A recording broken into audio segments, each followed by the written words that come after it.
we're in the middle of nowhere. Because we don't even know we're in the border. So yes, a lot of Nigerians, but we don't know we are Nigerians. In a good mood at all, because I went through hell. So I haven't experienced such in my life. So we barely eat. I have to wait for like 2 hours before I could see my friend. You know, I have to call my dad. Dad, this is what I'm going through. My dad told me I should calm down. Why are we waiting?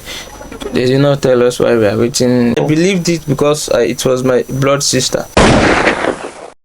Hello guys, welcome back again to RilmaenTV. As you already know, it's your host Mike in the building. It's morning, so I got my coffee in the building this morning. Let me take a sip real quick. Okay, so I have today will be an interesting pajama show. I have two guys here. They traveled out of the country. They went to a neighboring country, Burkina Faso to be precise. This was recently, and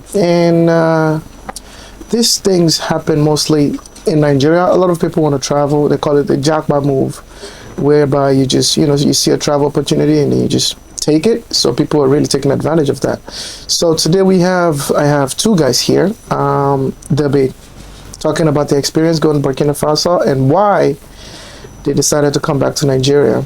I heard they were promised some stuff. I haven't heard this story too, so we'll both hear it together today. So today with me I have Mr.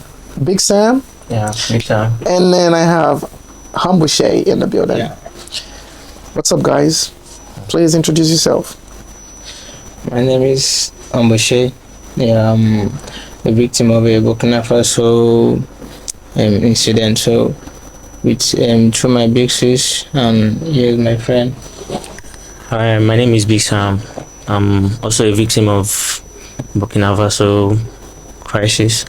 So you're saying victim. Were you kidnapped, transferred down there, or did you guys pay money to go down there? Yeah, we paid money, but we was brainwashed. Okay. Not by strangers, not by friends, but by my blood sister, which is my elder sisters. Another the question again. So, did your sister live in Burkina Faso? Yeah, not really. She went to Burkina Faso not long. So, but before, when she was processing the Burkina Faso stuff, yeah, she reached out to me and I said, Burkina Faso is not really nice, but she said that she had made her research and then she's sure about it, that there's a work there, that that she's going there to work in a good mining company and stuff. Okay. And I was like, okay, it's fine if you insist you want to do, when woman need something. So then she went, and then after she got there, I had to reach out to her again that sis, now you are there, now you are in Burkina Faso now. What's the update? Are you sure that what you said you're going to do there, that's what you're doing? She confided in me that yes, that's what they are doing there. And I was like, okay, it's fine. And then not long, like 2 months after, my kid sister came to me and was like, okay bro, big bro, stuff happened, and I was like, okay, fine, since our sister is working in a good mining company in Burkina Faso, maybe you two, you can go there, join her. And then so I sponsored my junior sister everything to and flow.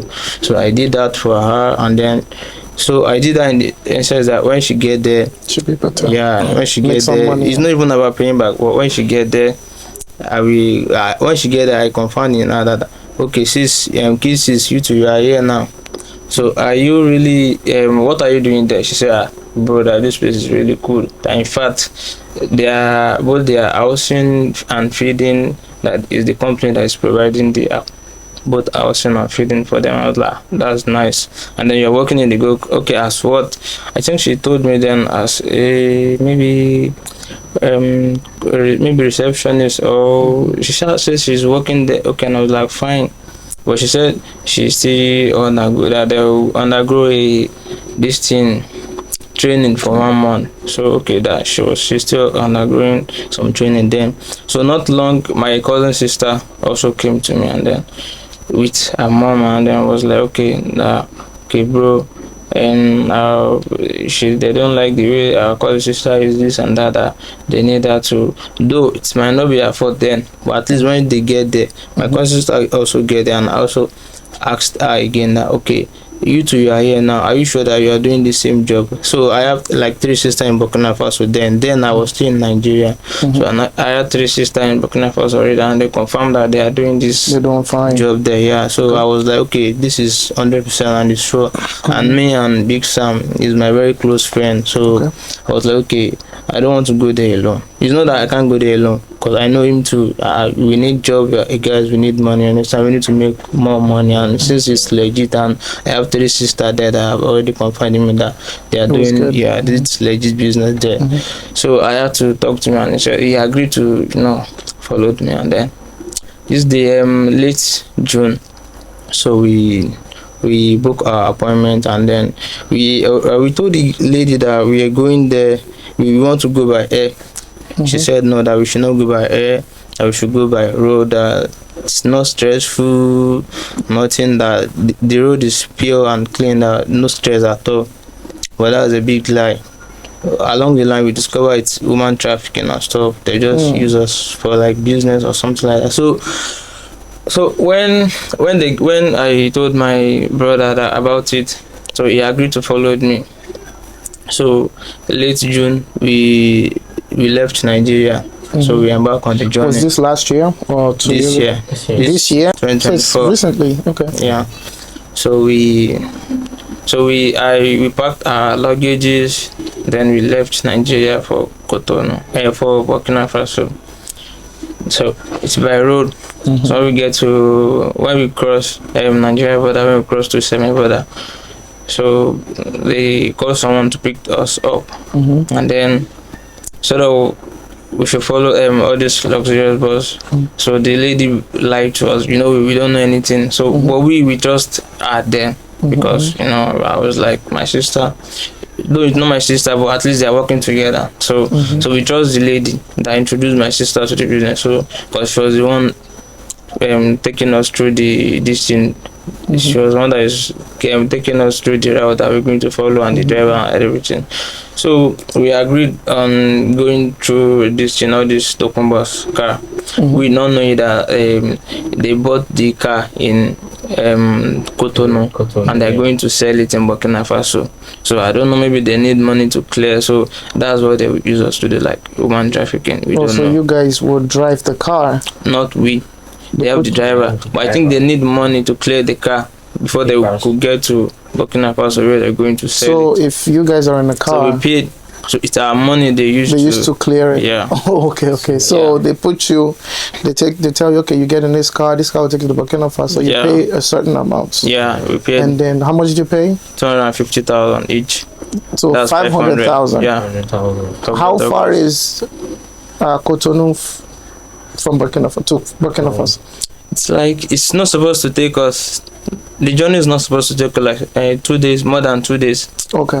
Let me say not up to 2 days. Okay. But because of the clearing and stuff, we know what, when we get to Togo, because from Cotonou we get to Togo before we get to Burkina Faso. So when we get to Togo border, we didn't know that we are in the border already. You understand? So the driver just make a call in French. Me and my friend, we don't understand French. So it was just the 2 of you in the car with the driver. With the driver. The driver don't understand English, neither our language. So we have language barriers in that aspect. So the driver just make a call, and we don't know we are already close to border. He was already driving all night long. So when the driver get close to the border, he just make a call, and then we just saw a bike man in front of the back, and then the driver asked me to come down, then follow the bike.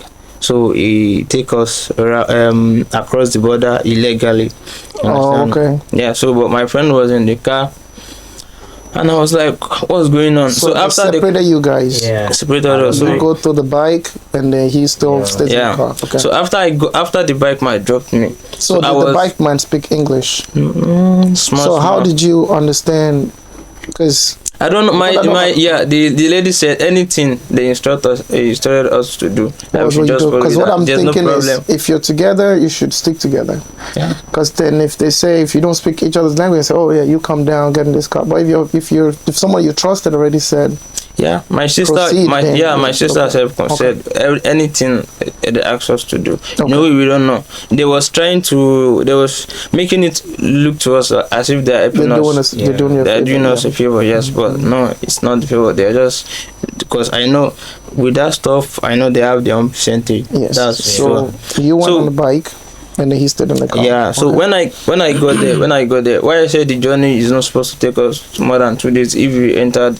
Even though we followed, we go there by road and we follow normal normal logistic, maybe the luxurious bus or something. It's not supposed to take us up to 2 days, maximum 2 days. Okay. Not more. So when we get to the border, when the bike took me across the border, we have to wait like more than 6 hours, and I was like, were you guys together? What are we doing? No? Before I saw him after the bike, before I saw him, it was like it's going to like maybe going to 2 hours. So you were on the bike for 2 hours? No, he dropped me at one location. Okay. Yeah. So one park. They were all those cars. I think they were clearing their distant vehicle because it's new car, so they have to follow that's how they usually clear their distance in that way. That's their procedure, that's the process. So we did not know, because it's my first time of traveling by road, and I don't even have any idea of such things. So I have to wait it for like 2 hours before I could see my friend, you understand. I was trying to reach out to my sister. No phones? No. Were you guys in contact? Not really, because his phone, I think his phone was low. Oh, okay. But I still have my own phone on, and then, so I tried to reach my sister's colleague. Let me just say a boss, but colleague. So I tried to reach her, talk to her. That, okay, in so place. She said I should calm down, and I said I did not see my friend. She said I should calm down. I would like calm down. At least get in touch with the driver, and you just make sure that just let me know that okay, my friend is okay, so I'll be fine. Because I did not see him. So along the line, we saw each other, and then we have to wait. After we saw each other for like 2 hours, that I have been expecting him to show up. So we have to wait for like, let me say, more than 4 hours. Okay. So we spent like 5 hours or 6 hours waiting for the driver to clear without our notice. Why are we waiting? They did not tell us why we are waiting. They just told us to calm down.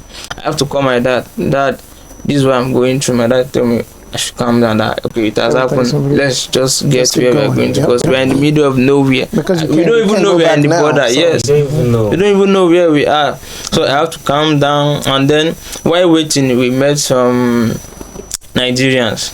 Okay. Yeah, we met some Nigerians. At first, I was trying to be cautious. I don't want to talk to anybody because I don't know. I don't even know people. That's how many Nigerians go through that process. Like not even every minute. Like, so there's a lot of people in the same. A lot of Nigerians, but we don't know we are Nigerians. Oh, okay. My sister told me that okay, that this work, that it's not really, that nobody know about it, but it's because we just have the privilege that she's working there. So so me, I feel like I'm about to be a billionaire. So okay, gold mining.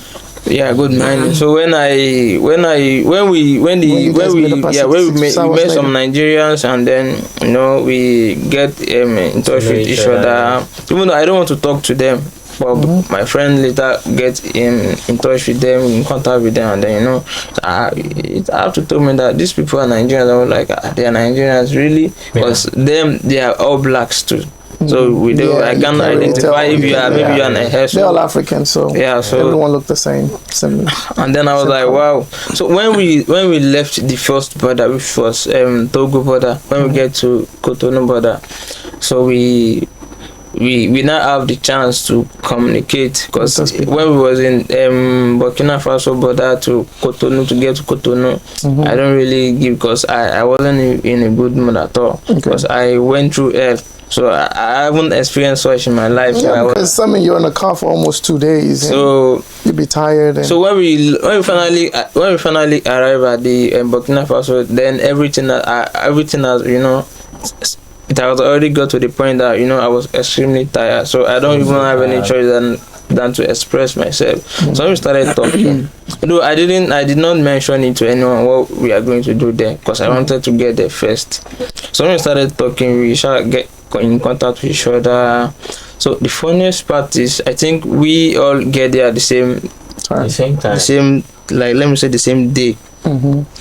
So we getting there, it was, the place is like a mess, you know. Someone working in a gold mining, I was expecting to see more, but I saw less. okay. So Did you get to the gold mining place? I'm still getting there. Okay, let's keep going. So when I get to meet my sister, we met some on the road. We met some law enforcement. You understand, demanding money. It's really crazy. That is another story entirely. But when we got to the when we got to meet my my blood sister, and my kid sister, my cousin sister, with the colleague that introduced my sister to the business. So when we got there, we greet each other. They gave us food. The journey took us 5 days. 5 days. Instead of up to 2 days. Yeah, it took us We 5 spent about days a week. without good food, no water. No water. We have naira in our hand, but They don't take Naira over there. but the little sefa we have in our hand, we can't just spend it anyhow. So we have can't to eat. manage it. We barely eat. Okay, that's crazy. So when we get there, they gave us food without wasting any time, and they had to lie to us again in that morning that because we need to pay money for documents. Yeah. So before we could work, before we could go for the 1 month training and stuff, before we could go for the interview also. So my sister colleague had to brainwash us again, lie to us that, because before they told us, they told me that the 1 month training they're not going to pay us.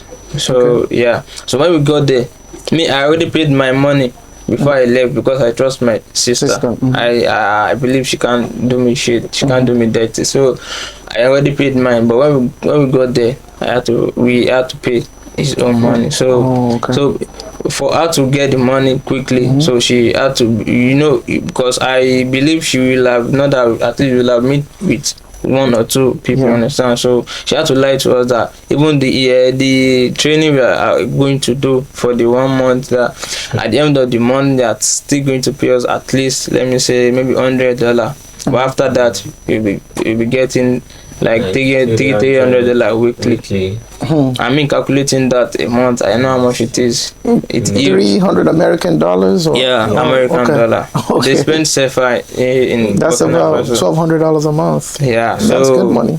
Yeah, like 1,000. When I'm calculating 1,001, like in a month, that's huge. I'm not going to lie. So my sister was right in front of me while the lady was lying to us about it. In fact, because of the expenses we spent, we had to lodge in a hotel. You understand? We had to lodge in a hotel. That's our expenses, which they told us that we are not going to spend any money. It's not going to stress us. Everything we are going to need. You understand? They're going to take care of it, but no. So when I got there, so she asked us to pay the money, and I was like, no, I'm not going to pay their $1,000 in full, because I spent essence money, the money I'm not supposed to spend. So and I was like, they understand, but their boss are not going to understand that. But okay, maybe my senior sister should, because she's been there for long, maybe my senior sister should just help add the money, so that the money will meet up to what they want there. And I was still like, okay, it's good one, thank you, sis. They are trying to make us believe they are doing us a favor. But at the end of the day, when I finally found out, I was really heartbroken. So after you got there and they made you pay all this money, And did you start the training? Did you get to the gold mine? So we got there on Saturday morning. Mm-hmm. So the first red flag for me was we going on an interview on a Saturday morning. I was like, who does that? But you know, the pressure on our head. My dad, I usually, because the process, I was calling my dad because I don't like it. So my dad was the one telling me to calm down. So okay, we going on the interview on Saturday morning. It's kind of weird, and I was like, okay, let's see how it goes because we already paid.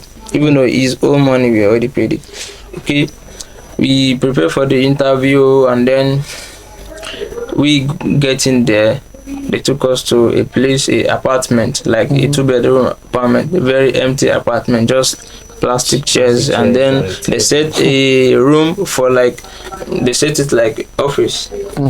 Funniest part, I don't think there's even any picture of their president or this thing in the office. Nobody there. Just a table table, and a chair. and there's a they call the guy a friend and Togo. Say he's from Togo. He's the one that's going to interview us. My sister sat at our back. Me and my friend, we sat at the front of the guy that was going to interview us. And then he started this interview, and I was expecting him to make mention of the work we are going to do. So what he kept saying was how we will bring people in. More people. So yeah, we'll people in from our side, and how we are going to get money and then share that is a joint business. Oh, so there was no gold So mine. yeah, that's what. Yeah, that he does not make mention of we are not going to work in a gold mine. They already know the format. You understand? So, but me, I was expecting, but when he end the interview, he said that's not how that they just have to quickly do that for us that day, and then maybe on Monday, you know, I told you it was Saturday morning, and then on Monday that they're going to meet us. You understand? Put us through more. We're going to know more about what we need to know, and then we sign. So when we left, the guy side, understand? The one of the man we met at the border, you understand, at the border when they was clearing our car. So one of the man, so he texted us that are we sure that the person we are going there to meet, because they know that I'm going to meet my own blood sister. So it was like, are we sure that this person we are going to meet, is it not also work like QNet? Are we sure it's not QNet they introduced us to? So you said someone called you, a man. Yeah, after we signed, after we signed the paper they brought to us, we signed it. But after I signed it, I was like, okay. Even though my sister, I used my sister as my guarantor. So you mentioned the guy saying you should try to recruit more people to try to bring in. When we was in the middle of the So interview. what was the outcome of that one? What was the outcome? What was the results of after the interview? What did you agree to? Yeah, so when I get home, when he was asking us to, you know, bring more people, and then he was not going direct, he was going through the corner. I was wondering, and what I was expecting to hear, I haven't heard it, so I don't want to rush. So when I left the interview, and then when I get home, I called my sister, and I was like, okay, now they have interviewed us now, and then we are here already in Burkina Faso. So where is the company we are going to work? How far is it to where we are going to be staying? You understand? And she told me that the company was where they interviewed us. I was like, there was no mine, there was no gold. That was an apartment, not a company. And you told me it was here. Are you bewitched? Are you jazzed or what? Wake up. Even though you are not going to tell me that is a complaint, no. So where am I going to work?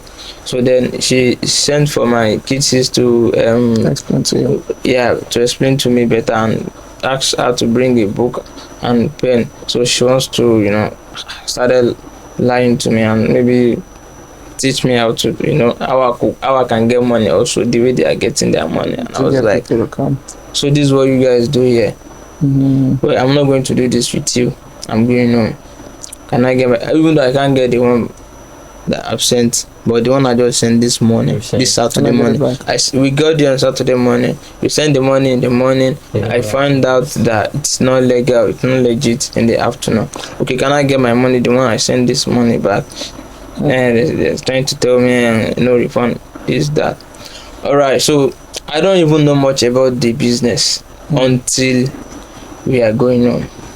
So when we got to the park, then I met many Nigerians stranded. People coming for help to ask me for money that they are scammed, and I was like, fuck. So it's a lot of people. That's crazy. What happened to me? So it's not only me. Many people, We met people at the park, and then I tried to help who I can. And then when we was going in the bus also, I didn't know we even have many Nigerians in the bus to going back home, because it's not everybody that can do that. Because immediately I found out that that's what they are doing. It's like all this networking business. Yes, so there's something they call the pyramid scheme. I think that's what's going on over there. Yeah. So pyramid scheme is you go like this.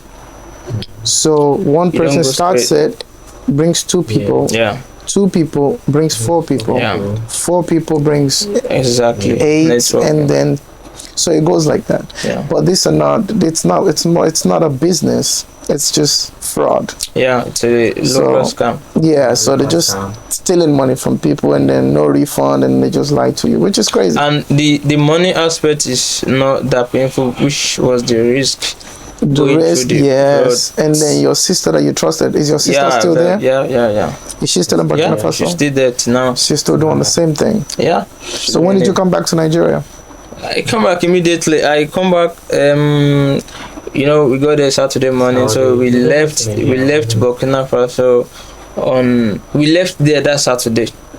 We left it that Saturday, but we can't get bucks going to Cotonou. We can't get good bus, because when we was going back, we had to board a VIP bus, because we can't go through the stress, because a lot of stress. I'm not going to lie. Aline, you lost some weight. I swear. So that is crazy. Yeah. So because of the good bus, the VIP bus, because we asked about a very good bus there. So there was one particular one.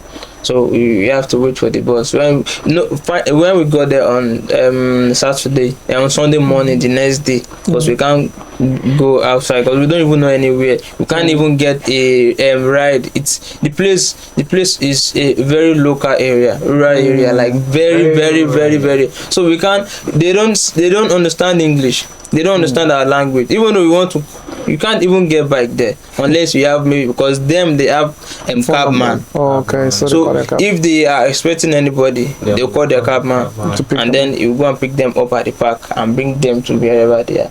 So they are. But we after we disagree with them, when I found out about the illegal stuff, I said I can't do this.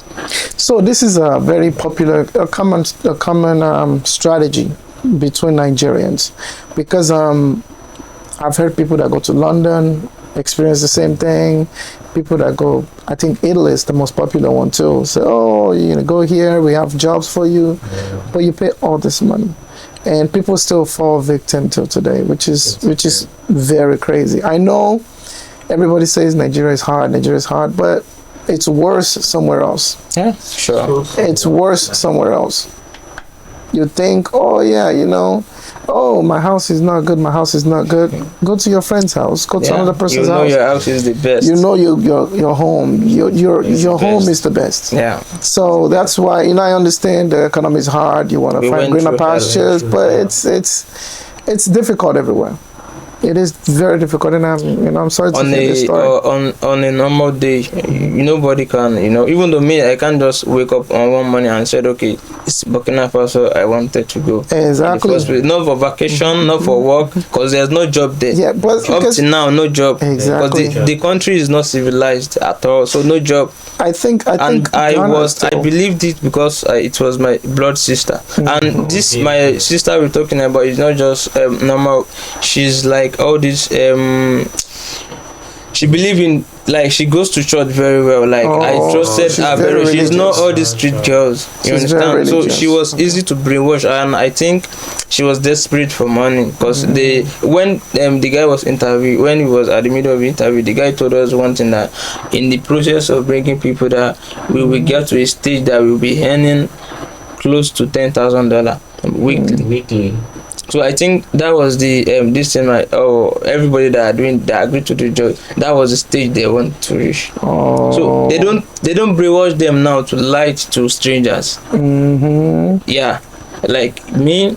Like I met one guy in the bus when he was going back. So the guy said it was his colleague that they worked for good 8 years. So they are like more like best friend now. So it's more people that you trust. That you know, that So they brainwash them to bring them in, and then when they get here, most people they gather their last funds because they want to travel there. So when they get there, because I could remember when I was in the middle of a conversation with them, after I find out that it's not legal. So a guy came to me and then said, how much did I have in my account? That I should calm down, that they will teach me how to make money. So why they ask that question is they want to know, do I still have enough capital to go back home or not? So if I don't have, I'll be easy to manipulate. So that's what they do. They don't teach them to brainwash strangers, because you can't even say that to strangers. If a stranger walk up to me and then say this to me, I won't be here doing this, because I know it's what I am looking for. But my elder sister, I trusted that. Not just one. I have elder sister, I have kid sister, cousin sister. That's three. So I sponsored my cousin sister and my kid sister. My elder sister is my stepbrother, which is our senior, that sponsored her. That's crazy. That's crazy. Really crazy. I'm sorry you guys had to go through that, but what would be your, so if someone else tells you now, like, okay, now Ghana is the next thing, you make $500 a week, what would be your answer? Well, my reason of this interview is I want our Nigerians out there too, whenever anybody call them, I don't want to know, even though your mom, even though your dad. I've met in Burkina Faso, I met a whole family, father, mother, and maybe 3 kids. I swear to God. And then they are doing it. So even though anybody call you to, there's a job opportunity here that they are there already, just do your findings very well before you go. I don't think there's any findings, because I've heard a lot of people, because I know a few people that want to go to London, and what they tell them as well is, oh, don't worry, when you get here, the government does this, they give you this, they give you that, you have a house, you have a full-time job, you have this. I still find it very difficult to believe, because I've heard this type of story before, a lot of them. That's why even someone in the US, even if I'm in the US and someone in the US is telling me, oh, come to this state, there is so many jobs, there's this, you can get this, I'll just be like, yeah, that's a lie. I don't believe it. I mean, I know it's the exposure, because a lot of people haven't traveled before, and they feel like it's gonna be better over there. Oh, Nigeria, I don't have any work.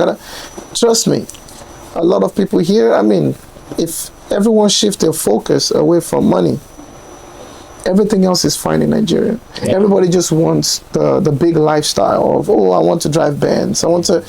If you're looking at, I have a lot of family members here, and what they always say is, no money, no food, no nothing.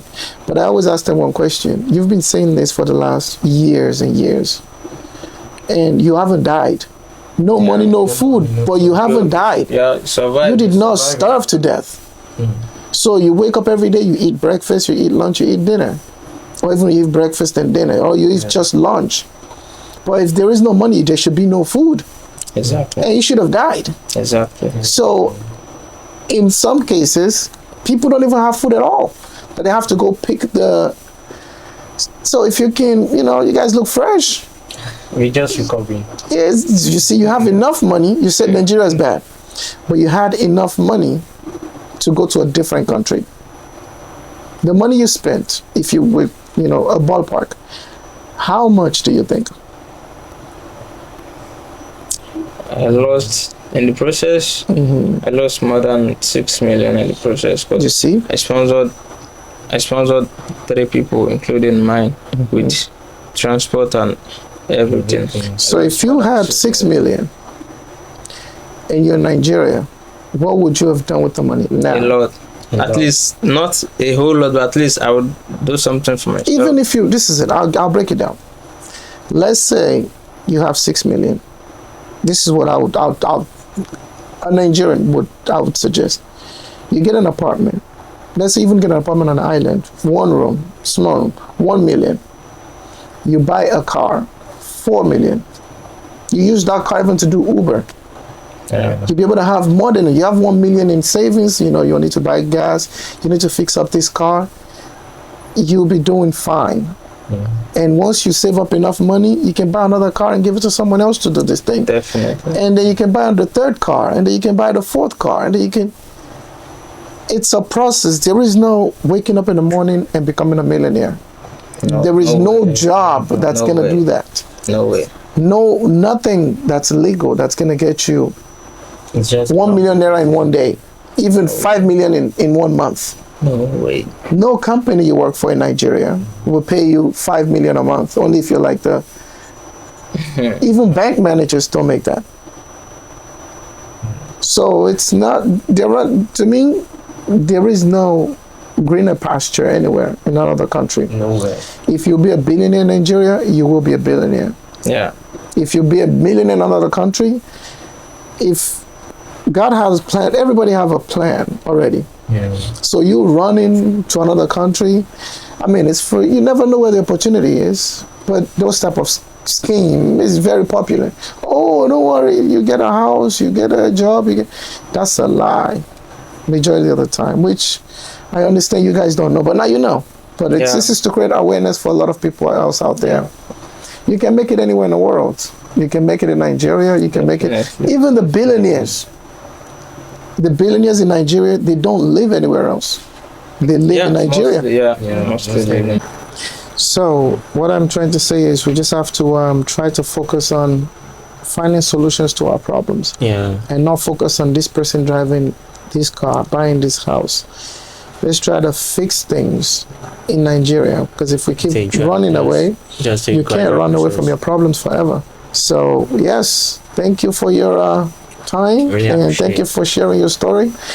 I hope this will, show people out there and, create an awareness on the situation of Japa and run away from the country and run away from their problems. Hope so. But thank you for coming, guys. I really appreciate the time. I thank you for sharing your story.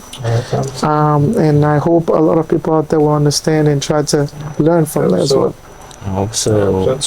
Thank you, Big Sam, and thank you, Humble Shay. You're welcome. Thank you for your time. Yeah. Appreciate it.